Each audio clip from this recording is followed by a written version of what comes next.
Менде мынандай суроо талапкерлерге. Эмне себептен бүгүнкү күндө көпчүлүк элибиздин сотторго ишеними жок? Мына кыска жооп берсеңиздер.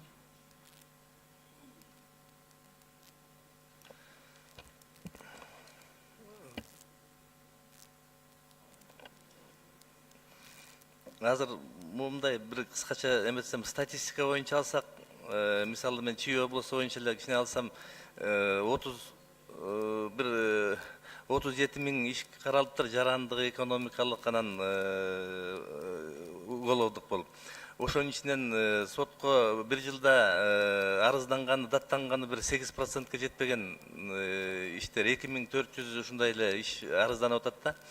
Анан элдин ишенбөөчүлүгү ошонун ичинен чыгып атат. Берки ар жакта 90% иштер күчүндө калып атат, анан ошонун ичинен 6%, 7-8% ичинен болуп атат да элдин ишеним үчүн.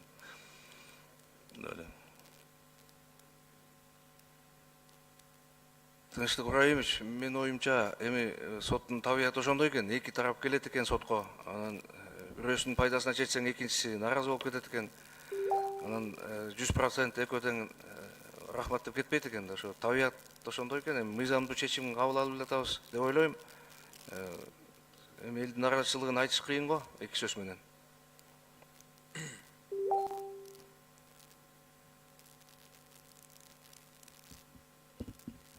Уважаемый Тынчтык Ураимович, по поводу доверия населения к судебной власти, действительно, статистика, как сказали мои коллеги перед этим, статистика говорит о том, что минимальное количество дел на самом деле обжалуется даже вот во вторую инстанцию, в Бишкекский городской суд.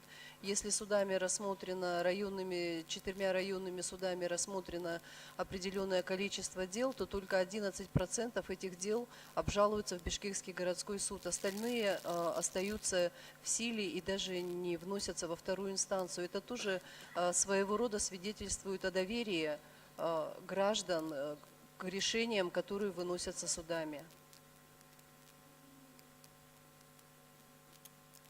Урматтуу Тынчтык Ибраимович, сиздин аябай сурооңуз ойлондура турган суроо. Чындыгында элдин ишеними кетип жатат деген нерсе да болуп атат. Калк арасында калк айтса калп айтпайт дейт.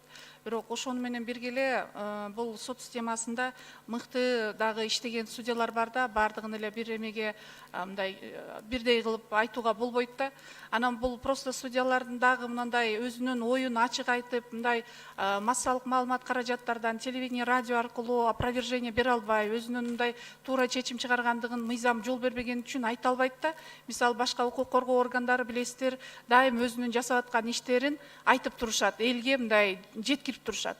А соттордун иши көбүнчө опровержение жок болуп калат, айта албайт. Анан бирок албетте нааразычылыктар бар, анын үстүнөн иштеш керек чындыгында. Анын кадровый маселеде кетирилген кемчиликтер бар. Мен ойлойм, бул нерсенин үстүндө Түшүндүм, рахмат. Экинчи суроо бардыгыңыздарга кыскача жооп берсеңиздер. Кудайдан коркосуңарбы? Корком, мен Давайте мисалы. оперативно. Да, нет. Кудайдан корком. Ар бир адам коркот, себеп. Кудайдан коркобуз, Тынчтык Ибраимович.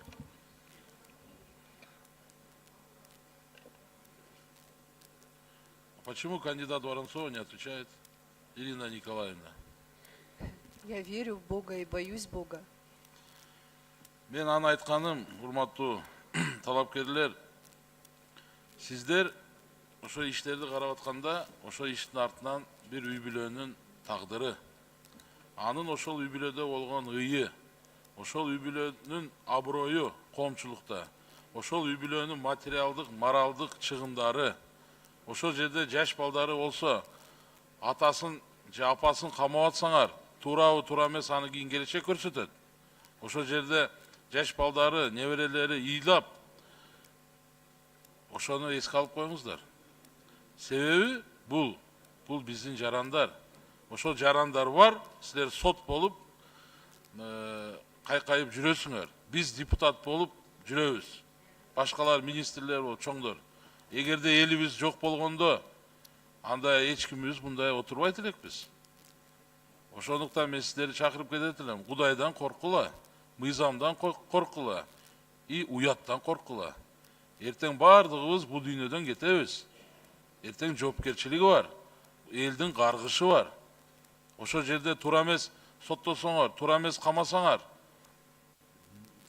бирөөнүн болсо дагы бир каргышы өтүп кетиши мүмкүн. Мен Кудай сактасын, мен силерге жамандык каалаган жерим жок. Өзүңөргө тийбесе, башка балдарыңарга тийип калышы мүмкүн. Ошону эч качан унутпагыла. Азыр биз суроо, менде суроо көп өзү бере турган. Бирок юридический термин менен биз баягындай перепалка кылып эле эч качан жыйынтыкка келбейбиз. Мен ошондуктан жөнөкөй ушу элдин бир тили менен силерге кайрылгым келди да. Астыңарда бир экинчи сорттогу, үчүнчү сорттогу адамдай мамиле кылбайгыла.